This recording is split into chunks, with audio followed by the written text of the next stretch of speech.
Next part देखें आपको क्या कहते हैं फोर्थ पार्ट के अंदर find the remainder when 9^205 is divided by 31 using binomial expansion कि आपने इसका रिमाइंडर फाइंड करना है कि जबकि ये नंबर जो है किससे डिवाइड हो रहा है 31 के साथ क्या हो रहा है डिवाइड हो रहा है। तो अब आप यहाँ पे देखें 9^205 तो 9 को लिखेंगे 3 स्क्वायर होल पावर 205। अब ये दोनों पावर आपस में क्या हो जाएंगी मल्टीप्लाई हो जाएंगी 410 पावर बन जाएगी। तो आप यहाँ पे देखें 31 से आप डिवाइड कर रहे हैं ना 31 के क्या लिखेंगे मल्टीपल लिखेंगे मतलब 31 cross 1 31 cross 2 31 cross 3 31 cross 4 31 cross 5 31 cross 6 31 cross 7 और 31 क्रॉस 8। इसी तरह बेस इधर क्या बनेंगे 3 बनेंगे तो 3 की पावर सारे लिखेंगे 3 की पावर 1 3 की पावर 2 3 की पावर 3 3 की पावर 4 3 की पावर 5। अब ये दोनों नंबर आपस में क्या हो रहे हैं तकरीबन करीब तो आप क्या लिखेंगे 243 एंड 248 आर नियरली क्लोज क्योंकि 243 जो है वो आप लिख सकते हैं 3^5 लिख सकते हैं और 248 का मतलब क्या है कि 31 क्योंकि ये 31 के मल्टीपल है ना 31 क्रॉस 8 आपने किया यहाँ पे 31 क्रॉस 8 लिख दिया। तो अब आप यहाँ पे देखें हमारे पास 9^205 किसकी इक्वल है 3^410 की इक्वल है। तो सबसे पहले ये चीज लिखेंगे यहाँ पे। अब 3 3^5 लेके आना है तो आप क्या लिखेंगे 3^410 को ब्रेक करेंगे 5 क्रॉस 82 में क्या लिखेंगे 3^5 क्रॉस 82। अब 3^5 इनसाइड कर लेंगे होल पावर क्या आ जाएगी 82 आ जाएगी। अब 3^5 की जगह आप क्या लिख देंगे ये नंबर लिख देंगे 243 लिख देंगे सॉरी 48 इसकी जगह ये नंबर लिखेंगे। फिर उसके बाद आपने ये नंबर भी लेके आना ना तो अब कितना इन दोनों नंबर के दरमियान कितना गैप है 248 और 243 के दरमियान 5 का। तो आप इसकी जगह क्या लिखेंगे 248 माइनस 5 कर लेंगे और पावर 82 लिख लेंगे। अब उसके बाद यहाँ पे देखें आपने सिंपल काम क्या किया है कि ये first number as it is लिख दिया है प्लस लिखा है -5 को अलग कर लिया है होल पावर 82। अब ये फर्स्ट वैल्यू ए है सेकंड वैल्यू बी है और होल पावर 82 n की equal by using binomial theorem. अब ये बाइनोमियल थ्योरम आपने यहाँ पे अप्लाई कर दिया ये कंप्लीट है। तो इधर देखें नेक्स्ट आपने काम क्या करना है यहाँ पे पावर कितनी है 82 तो 82 से 0 फर्स्ट की पावर क्या हो जाएगी 82 हो जाएगी प्लस 82 से 1 फर्स्ट वैल्यू की पावर क्या हो जाएगी 82 थी प्रीवियस टर्म में तो 81 कर लेंगे। सेकंड वैल्यू मतलब b की पावर क्या हो जाएगी +1 हो जाएगी plus up to so on. Second last फिर क्या बनेगी 82 से 81 फर्स्ट की पावर 1 और सेकंड वैल्यू की पावर क्या हो जाएगी 81 हो जाएगी और लास्ट टर्म क्या बनेगी 82 से 82 आ जाएगा ठीक है। और b की पावर मतलब लास्ट टर्म की पावर क्या आ जाएगी -5 की पावर क्या बन जाएगी 82 बन जाएगी। अब आप यहाँ पे देखें इसमें भी 248 आ रहा है और उससे पिछली टर्म में भी क्योंकि पावर 1 है ना उससे पिछली टर्म में भी 248 की पावर 2 हो गई उससे पिछली टर्म में भी 248 की पावर क्या हो जाएगी 3 हो जाएगी। इसी तरह चलते जाएंगे तो ये इनिशियल दो टर्म में भी पावर एक में क्या आ रही है 82 आ रही है एक में 81 आ रही है। तो इसका मतलब है 248 जो है ना इन सब में मौजूद है। इसमें पावर 1 है उससे पिछली टर्म में पावर 2 के साथ है इसी तरह फर्स्ट टर्म में पावर कितनी है 82 के साथ। तो आप क्या लिखेंगे कि all terms are multiples of 31 except the last term इसमें 248 मौजूद नहीं है। ठीक है, क्योंकि 248 को आपने इधर क्या लिखा है, यहाँ पे 31 क्रॉस 8 लिखा है, तो इसका मतलब है कि 248 जो है वो क्या है, इज डिविजिबल बाई 31 के साथ है। तो आप ये कह सकते हैं कि ये जितनी भी टर्म्स है ना, लास्ट टर्म को छोड़ के ये सारी टर्म्स के अंदर 31 लाजमी शामिल होगा। मतलब 31 क्रॉस क्या लिख देंगे, m लिख लेंगे कि इस सारे का जो भी आंसर बनेगा वो 31 के मल्टीपल में आएगा। 31 cross m plus last term as it is mention कर लेंगे। अब नेक्स्ट काम आपने क्या करना है, सिंपल, कि ये 31m को क्या करेंगे, नेग्लेक्ट करेंगे, ठीक है, क्योंकि ये जो है डिविजिबल बाई है 31 और m की वैल्यू बिलोंग कर रही है पॉजिटिव इंटीजर, कि m की वैल्यू कुछ भी हो सकती है, 2 3 4 5 6 7 8 9 10 कुछ भी नंबर। अगर आप एग्जैक्ट फाइंड करेंगे तो वो एग्जैक्ट पता चल जाएगा। ये तो हमने जर्नल लिखा है ना, तो इसको नेग्लेक्ट कर देंगे। अब इसका मतलब है इसका जो रिमाइंडर है ना वो टेक्निकली लास्ट टर्म के ऊपर डिपेंडेंट है। ये जो लास्ट टर्म है इसके ऊपर डिपेंड कर रहा है। तो आप क्या लिखेंगे, remainder of 9 raised power 205 depending on 5 raised power 82 को आप लिख सकते हैं। अब इवन पावर है ना, तो नेगेटिव क्या हो जाएगा, खत्म हो जाएगा, पॉजिटिव वैल्यू बन जाएगी, 5 की पावर 82 और 82 टेक्निकली 1 हो जाता है। जब भी कॉम्बिनेशन में ये दोनों नंबर सेम हो जाए ना तो आंसर 1 हो जाता है। तो इसका मतलब 5 रेज़्ड पावर 82 के ऊपर इसका इस सारे का रिमाइंडर डिपेंड कर रहा है। तो अब आप यहां पे देखें, आप सिंपल एक चीज फॉलो करेंगे, 5 की पावर हमें क्या बन रही है, हमारे पास 82 बन रहा है। आप सोचें 5 की पावर 1 क्या होती है, 5 की पावर 2 क्या होती है, 25, 5 की पावर 3 625, 5 की पावर 4 3125 है। तो इसका मतलब है साइक्लिक लेंथ जो है ना ऑफ 5 टेक्निकली क्या आ रही है, 1 आ रही है, क्योंकि लास्ट डिजिट सब में क्या आ रहा है, 5 आ रहा है ना। तो साइक्लिक लेंथ ऑफ 5 क्या बन रही है, 1 बन रही है। तो आप सिंपल फिर काम क्या करेंगे कि रिमाइंडर ऑफ 9 रेज़्ड पावर 205 क्या बन जाएगा, 5 बन जाएगा। तो ये आपका क्वेश्चन यहाँ पे कंप्लीट हो गया। अब नेक्स्ट पार्ट जो है ना वो आपके पास क्या है, यहाँ पे वो क्या कहता है कि फाइंड ऑल रूट्स ऑफ, को एक पोलिनोमियल दे दिया है बाय फैक्टर थ्योरम। सबसे पहले लेट कर लेंगे, लेट जो भी गिवन पोलिनोमियल है वो लिखेंगे, इसको इक्वेशन नंबर 1 का नाम दे देना। अब आपने चेकिंग लगानी है कि x का कोई एक नंबर यहाँ पे पुट करना है कि ये 0 हो जाए। उसका बेहतरीन क्या हाल है कि ये लास्ट डिजिट जो दिया हुआ है ना, ये क्या दिया हुआ है, 12 के फैक्टर तलाश कर लें आप, ठीक है। 1 होता है, 2 होता है, 3 होता है, 4 6 और 12। तो आप 1 तो नहीं 1 भी पुट कर सकते हैं, लेकिन क्योंकि ये बड़ी वैल्यूज हैं तो आप 2 से स्टार्ट करें, +2 पहले चेक करें। तो यहाँ पे देखें जैसे ही मैंने 2 पुट किया है तो ये क्या बन गया, 0 बन गया। तो इसका मतलब है x is equal to 2 is a root of this polynomial. इस पोलिनोमियल का ये क्या है, रूट है। तो 2 को दूसरी तरफ शिफ्ट करेंगे तो क्या हो जाएगा, -2। तो x -2 is A factor of given polynomial, ठीक है।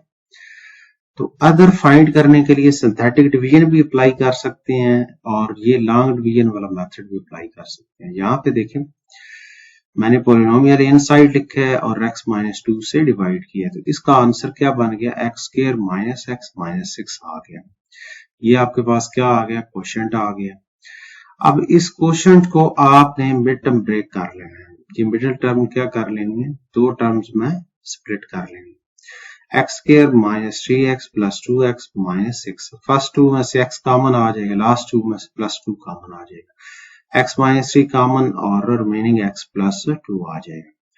तो एक तो फैक्टर आपने शुरू में ये लिखा है ना, यहाँ पे ये देखें x - 2 एक फैक्टर है। अदर दो फैक्टर आपके पास यहां से आ गए हैं, ये दो फैक्टर और आ गए हैं, तो टोटल जो पोलिनोमियल है वो 3 फैक्टर के ऊपर डिपेंडेंट है, x-2, x-3 और x+2 के ऊपर। ठीक है, तो आपने फाइंड करनी है रूट्स। तो all roots are x-2 is equal to 0 कर लेंगे, x की वैल्यू 2 आ जाएगी, x-3 को 0 कर लेंगे, x इज इक्वल टू 3 आ जाएगा, x+2 को 0 कर लें और x इज इक्वल टू -2। तो ये 3 रूट्स जो है ना फाइनल रिजल्ट बन जाते हैं। अब नेक्स्ट पार्ट देखें, यहाँ पे वो क्या कहता है कि एक मैट्रिक्स गिवन है, आपने डिफरेंट कोफैक्टर फाइंड करने हैं। तो ये मैट्रिक्स गिवन है हमारे पास, कोफैक्टर का क्या फार्मूला होता है, कैपिटल A सबस्क्रिप्ट में लिखेंगे आप i j स्मॉल लिखेंगे, ठीक है, इज इक्वल टू -1 की power i plus j minor of i j। ये जो पोजीशन होती है ना इसको सबस्क्रिप्ट बोला जाता है, और जो पावर की पोजीशन होती है उसको बोला जाता है सुपरस्क्रिप्ट बोला जाता है। ठीक है, तो अब आप यहाँ पे देखें, फर्स्ट जो कोफैक्टर फाइंड करना है ना आपने A13 फाइंड करना है, तो आप i की जगह 1 रखेंगे, j की जगह 3, इस फार्मूले को यहाँ पे अप्लाई करवा देंगे। -1 की पावर 1 प्लस 3 माइनर ऑफ 1 3, -1 की पावर 4 हो जाएगा।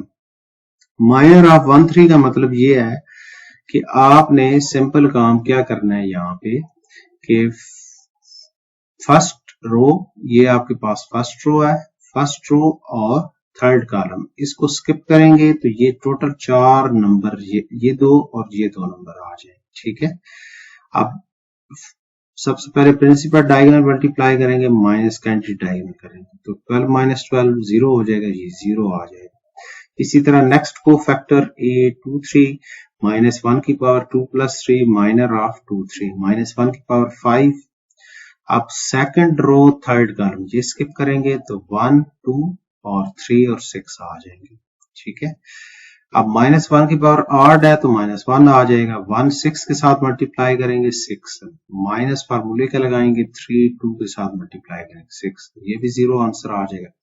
इसी तरह ये बाकी भी दोनों आप फाइंड करेंगे तो सेम रिजल्ट जो है ना 0 0 बन जाएगा। नेक्स्ट पार्ट देखें, फिफ्थ पार्ट, इसमें वो क्या कहता है कि मैथमेटिकल इंडक्शन यानी 7.1 से ये क्वेश्चन आया हुआ है आपका।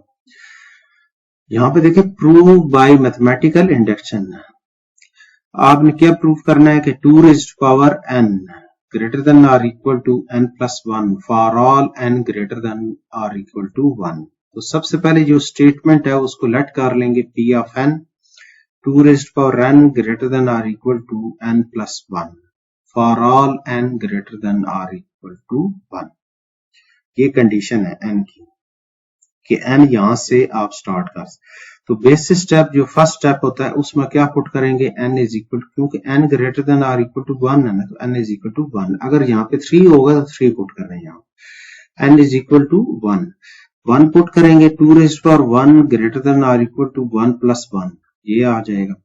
अब यहाँ पे देखें 2 raised power 1 क्या आ जाएगा, 2 आ जाएगा, और 1 प्लस 1 क्या हो जाएगा, 2 हो जाएगा। अब ग्रेटर देन आर इक्वल, तो ये इनक्वालिटी कहती है या तो ग्रेटर होगा या इक्वल होगा, या दोनों भी पॉसिबिलिटीज होता है। अब दोनों तो नहीं हो सकते ना एग्जैक्ट, तो आपने सिंपल फिर क्या करना है कि यहाँ पे सिर्फ इक्वल लिखना है, दोनों में से एक भी ट्रू हो जाए तो इसका मतलब है कि हमारी ये इनक्वालिटी क्या होगी, ट्रू होगी ओवरऑल। तो इक्वल होल्ड कर रहा है तो आप क्या लिखेंगे, P of n is true for n is equal to 1, basis step is true, कि फर्स्ट स्टेप आपका क्या हो गया, ट्रू हो गया, होल्ड कर गया है। अब सेकंड स्टेप बेसिकली क्या होता है कि आपने जिसको बोला जाता है इंडक्टिव स्टेप, आप खुद से ये सपोज करेंगे, suppose that P of K is true, इसी को हाइपोथेसिस बोला जाता है। ठीक है, ये आपके ऑब्जेक्टिव में भी उसने पूछा हुआ था कि n is equal to k जो है वो क्या होता है, हाइपोथेसिस होता है, रिजल्ट होता है, प्रूफ होता है या आंसर होता है। कि ये आप खुद से आप सपोज करेंगे कि गिवन स्टेटमेंट ये जो दी हुई है ये k के ऊपर क्या है, ट्रू है। तो आपने सिंपल n की जगह क्या पुट कर देना था, k पुट कर देना था। यहाँ 2 raised power k greater than or equal to k plus 1, अब इसको फर्स्ट इनइक्वालिटी का नाम दे देंगे। अब प्रूफ क्या करना है? To prove that P of k plus 1 is true. P of k plus 1 का मतलब क्या हो जाएगा कि इस k की जगह आपने k प्लस 1 लिख देना है, 2 raised to power k plus 1 हो जाएगा, और इधर k की जगह क्या लिखेंगे? k प्लस 1, और ये लास्ट भी 1 एज इट इज आ जाएगा। 1 और 1 ऐड हो जाएंगे तो k प्लस 2 हो जाएगा। तो टेक्निकली ये आपने खुद से सपोज किया है, ठीक है, हाइपोथेसिस है ये आपके पास। तो इसकी मदद से इसकी हेल्प लेंगे हम और इसको प्रूफ करेंगे। अब प्रूफ जो करना है ना आपने, उसकी जो लेफ्ट साइड है उससे स्टार्ट करेंगे। 2 raised to power k plus 1 से स्टार्ट करेंगे हम। 2 raised to power k plus 1 को लिखेंगे 2 raised to power k dot 2 raised to power 1 की पावर स्प्लिट कर सकते हैं, सेम बेस हो तो बेस 2 है तो 2 की पावर k अलग कर लें, 2 की पावर 1 अलग कर लें। अगर आप सॉल्व करेंगे ना तो बेस सेम है, दो नंबर क्या हो रहे हैं मल्टीप्लाई, पावर ऐड करेंगे तो वापस यही चीज बन जाएगी। अब नेक्स्ट काम आपने क्या करना है, सिंपल 2 रेज़्ड टू पावर 1 को पहले लिख दिया, 2 रेज़्ड टू पावर k को बाद में लिख दिया। अब 2 raised to power k plus 1 is equal to 2 dot 2 raised to power k। अब ये जो 2 रेज़्ड टू पावर k है ये आपने खुद सपोज किया ना, यहाँ पे 2 raised to power k greater than or equal to k plus 1। तो मैंने सिंपल यहाँ पे क्या लिख दिया है, ये जो 2 रेज़्ड टू पावर k है इसकी जगह मैंने क्या लिख दिया है k प्लस 1। अब यहाँ पे इक्वल नहीं आएगा क्योंकि यहाँ पे उसने क्या कहा हुआ है कि ये चीज जो है 2 रेज़्ड टू पावर k जो है k प्लस 1 से क्या है ग्रेटर और इक्वल है। तो ये ग्रेटर ये वाला सिंबल आपने यहाँ पे लगाना है, और ये 2 जो है ये सेम आ जाएगा, साथ मल्टीप्लाई हो जाएगा। तो अब इसका मतलब है कि ये वाली चीज जो है ग्रेटर देन और equal to 2 time k plus 1 हो गई है, ठीक है। अब नेक्स्ट 2 को अंदर मल्टीप्लाई करेंगे, 2 k के साथ मल्टीप्लाई होगा, 2 1 के साथ भी मल्टीप्लाई होगा, ये चीज आ जाएगी। लेफ्ट साइड आपने सेम रखनी है, राइट साइड को ही सिंपल सॉल्व करना। तो आप 2k को आप लिख सकते हैं k प्लस k। 2k को सिंपल है, अगर कोई चीज डबल है तो उसको आप सिंगल सिंगल लिख सकते हैं 2 दफा, ठीक है। k प्लस k लिख लेंगे और 2 एज इट इज आ जाएगा। तो अब मुझे ये बताएं, ये जो k प्लस 2 है, अगर मैं ये k रिमूव कर दूं, ठीक है, तो रिमेनिंग क्या वैल्यू रह जाएगी, k प्लस 2 रह जाएगी। इसका मतलब है कि ये चीज लिखी हुई है k प्लस 2, अगर मैं ये रिमूव करूंगा तो रिमेनिंग वैल्यू रह जाएगी k प्लस 2। तो ये जो है k प्लस 2 जो है इस तीनों नंबर से क्या हो गया और लेस हो गया, तो मैंने क्या लिख दिया लेस देन k प्लस 2 लिख दिया, यानी इस k को आपने क्या कर देना, नेग्लेक्ट कर देना। तो अब आप यहाँ पे देखें, आपके पास लेफ्ट साइड क्या है 2 raised to power k plus 1, और राइट साइड पे सेंटर में क्या आया ग्रेटर देन आर इक्वल, और राइट साइड क्या है k प्लस 2, और यही चीज आपने क्या करनी थी, प्रूफ करनी थी। यहाँ पे देख लें आप, ये चीज प्रूफ करनी थी। आप क्या लिखेंगे कि इंडक्टिव स्टेप इज ट्रू, ये इंडक्टिव स्टेप आपका क्या हो गया, ट्रू हो गया। Then by mathematical induction given statement is true for all n greater than or equal to 1, ins proof लिख देंगे।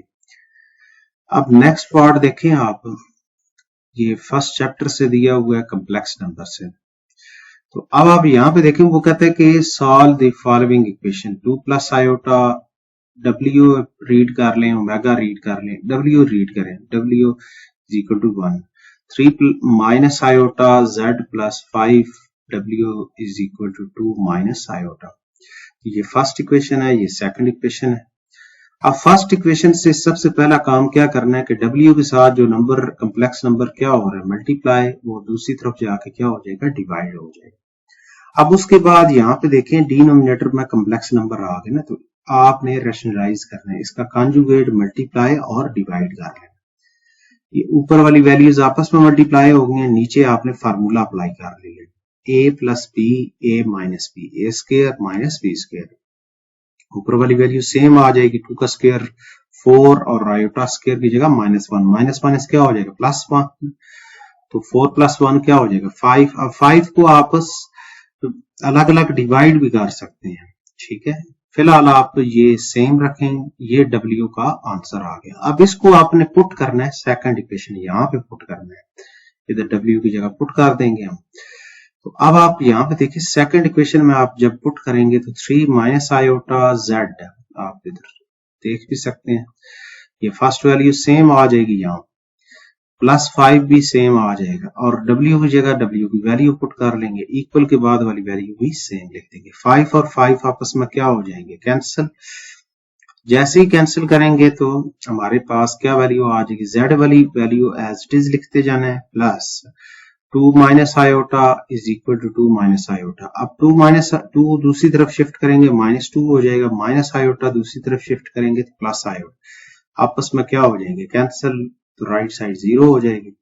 अब z के साथ जो कॉम्प्लेक्स नंबर है वो 0 के साथ जाके क्या हो जाएगा डिवाइड हो जाएगा, तो 0 divided by something other than 0 हो तो 0 आंसर आ जाता है। तो z का आंसर क्या आ गया 0, तो z को लिखेंगे 0 + 0 आयोटा अगर कॉम्प्लेक्स नंबर की शक्ल में लिखना चाहते हैं। और w टेक्निकली क्या आया था हमारे पास, W की वैल्यू हमारे पास ये वाली वैल्यू आई हुई थी, तो मैंने जस्ट 5 को 2 के साथ अलग से डिवाइड कर दिया और 5 को आयोटा के साथ, मतलब आयोटा का साथ कोफिशिएंट जो है ना इमेजिनरी पार्ट वो -1 है, तो -1 डिवाइडेड बाई 5 साथ आयोटा लिख दिए। तो ये आपके पास फाइनल रिजल्ट आ गया Z और W के। अब नेक्स्ट पार्ट देखें, 6 पार्ट क्या कहता है कि इसी का सेकंड क्वेश्चन जो है 6 पार्ट का, इसमें फोर्स बता दी है और वो कहता है फोर्स जो है ना वो किस पॉइंट पे एक्ट कर रही है, अप्लाई हो रही है 1, 2, 3, ये एक पॉइंट बता दिया क्वेश्चन के। Find the moment about origin, क्या आपने मोमेंट जो है वो ओरिजिन के अबाउट फाइंड करना है, ये आप लिखेंगे। यहाँ पे देखें ये आपके पास ओरिजिन है, ठीक है। फोर्स जो है ना वो टेक्निकली यहाँ पे अप्लाई हो रही है, ये आपके पास पॉइंट P है, पोजीशन में लिख देता हूँ 1, 2, 3 है, ये पॉइंट P है, ठीक है।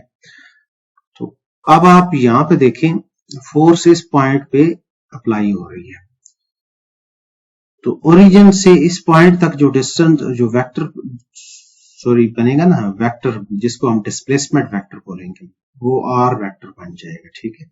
R इज इक्वल क्या आ जाएगा OP बन जाएगा। क्या लिखेंगे, position vector of P minus position vector of O, P की पोजीशन वेक्टर लिखेंगे ये, O का क्या है 0, 0, 0 है। तो अब आप सब्ट्रैक्ट करेंगे तो 1, 2, 3 आ जाएगा।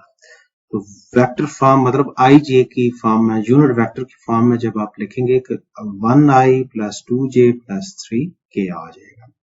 आप मोमेंट का फार्मूला लगा देंगे, क्या होता है R क्रॉस F लिख लेंगे, क्योंकि मोमेंट जो है वो वेक्टर क्वांटिटी होती है ना, तो जब आप डिटर्मिनेंट्स लेंगे तो फर्स्ट रो में IJK लिखेंगे, R के कोफिशिएंट लिखेंगे और F के सेकंड नंबर पे लिखेंगे। आपने F क्रॉस R नहीं लगाना, अदरवाइज नेगेटिव आंसर आएगा, ठीक है। तो अब आप यहाँ पे देखें, इसको फर्स्ट रो से जब आप एक्सपैंड करेंगे तो ये वैल्यू लिख लेंगे, फिर उसके बाद इसको फर्दर जब सॉल्व करेंगे तो फाइनल आंसर क्या आ जाएगा 8I + 8J - 8K। आप 8 अगर कॉमन भी ले लेना तो ये भी आंसर लिख सकते हैं। अगर आप 8 कॉमन लेना चाहते हैं, 8 कॉमन ले लेंगे तो I - J + K - K हो जाएगा, तो ये भी आंसर ठीक है। अब नेक्स्ट 7th पार्ट देखें, वो क्या कहता है, ये एक आइडेंटिटी जो है ना वो आपने वेरीफाई करनी है। cos 3α is equal to 4 cos की पावर 3α - 3 cos α, ठीक है। ये आपकी बुक से उसने ली हुई है। लेफ्ट हैंड साइड क्या है cos 3α, 3α को लिखेंगे आप अल्फा + 2α। तो अब आप यहाँ पे देखें, ये फर्स्ट अल्फा आपका एंगल है, इधर आप फार्मूला लगाएंगे, आपने एक फार्मूला पढ़ा हुआ है cos अल्फा + बीटा, ठीक है। तो ये सेकंड एंगल जो है ना बीटा के तौर पर लेना है, क्या लिखेंगे cos alpha cos beta plus हो तो minus sine alpha sign beta, beta की जगह 2 अल्फा लिख देना। अब नेक्स्ट काम क्या करना है, cos 2 अल्फा का फार्मूला मैंने ये साइड पे लिखा है, cos square alpha minus sine square alpha, तो इसकी जगह मैंने ये फार्मूला अप्लाई कर दिया। और साइन डबल एंगल मतलब साइन 2 अल्फा का क्या फार्मूला होता है, 2 साइन अल्फा cos अल्फा, तो ये मेंशन कर दिया यहाँ पे। अब cos अल्फा को अंदर मल्टीप्लाई करें cos स्क्वायर अल्फा के साथ, cos क्यूब अल्फा हो जाएगा। cos अल्फा को माइनस साइन स्क्वायर अल्फा के साथ मल्टीप्लाई करेंगे तो minus cos alpha sine square alpha. इसी तरह माइनस साइन अल्फा को मल्टीप्लाई करेंगे आप इस पूरी वैल्यूज के साथ, क्या आ जाएगा हमारे पास, माइनस ये 2 लिखेंगे, फिर उसके बाद ये cos लिख लेंगे, और साइन एक दफा बाहर लिखा हुआ और एक इन साइड भी है, तो sine alpha sine square alpha हो जाएगा। अब आप यहाँ पे देखें cos क्यूब अल्फा तो सेम आके जाएगा ना, तो ये देखें cos अल्फा है इधर भी, इधर क्या है cos अल्फा है, इधर साइन स्क्वायर अल्फा है साइन स्क्वायर, इसका कोफिशिएंट -2 है, इसका कोफिशिएंट -1 है, ये आपने यहाँ पे मेंशन भी कर सकते हैं -1, तो ये -2 और -1 दोनों ऐड हो जाएंगे तो माइनस क्या हो जाएगा, 3 हो जाएगा, साथ वो वैल्यू लिख लेंगे आप, -3 cos alpha sine square alpha. Next step में, क्योंकि हमने सारा आंसर cos में लेके जाना है, साइन स्क्वायर अल्फा की जगह क्या लिखेंगे आप, 1 माइनस cos स्क्वायर अल्फा, ये लिख लेंगे आप। अब नेक्स्ट काम क्या कर रहे हैं, -3 cos अल्फा को 1 के साथ भी मल्टीप्लाई कर लेंगे, और minus minus plus 3 cos alpha cos square alpha के साथ मल्टीप्लाई करेंगे तो 3 cos क्यूब अल्फा। अब सेम काम यहाँ पे देखें, आपके पास इधर कोफिशिएंट cos क्यूब अल्फा का 1 है, और यहाँ पे क्या आ रहा है, 3 आ रहा है, ये 3 और ये 1 जो है आपस में क्या हो जाएंगे, ऐड हो जाएंगे, ठीक है। तो ये हमारे पास क्या बन जाएगा, 4 cos cube alpha minus 3 cos alpha, which is equal to right hand side है। अब नेक्स्ट पार्ट है हमारे पास, स्टेटमेंट क्या है, a class has 5 boys and 4 girls, in how many ways can a group of 3 student be found. Given data के मुताबिक boys कितने हैं 5, गर्ल्स कितनी है 4 है, टोटल स्टूडेंट 9 है, एन की वैल्यू 9 होगी। अब number of students in A group, group के अंदर, ए ग्रुप के अंदर कितने स्टूडेंट आपने सिलेक्ट करने हैं, 3, तो आर की वैल्यू क्या होगी, 3 है। अब यहाँ पे कोई रिस्ट्रिक्शन नहीं लगी हुई कि गर्ल्स कितनी लेनी है, बॉयज कितने, उसने कहा है सिंपल 3 स्टूडेंट कोई से भी आप पिक कर सकते हैं, तो इसका मतलब ऑर्डर जो है यहाँ पे मैटर नहीं कर रहा, तो आप कॉम्बिनेशन का फॉर्मूला, अगर ऑर्डर मैटर करे तो परमुटेशन लगाना है। यहाँ पे देखें यूज कॉम्बिनेशन, कॉम्बिनेशन का फार्मूला लगाना है, तो total number of ways NCR, n की वैल्यू 9 है, सी की वैल्यू क्या, आर की वैल्यू क्या है, 3 है। फार्मूला भी लगा सकते हैं, डायरेक्ट कैलकुलेटर से अगर करेंगे ना NCR, तो डायरेक्ट आंसर 84 आ जाए। अगर आप डायरेक्ट करना चाहते हैं वो भी ठीक है, अदरवाइज फार्मूला अप्लाई करके इसको सिंप्लीफाई कर लें तो फाइनल आंसर क्या आ जाएगा, 84 आ जाएगा।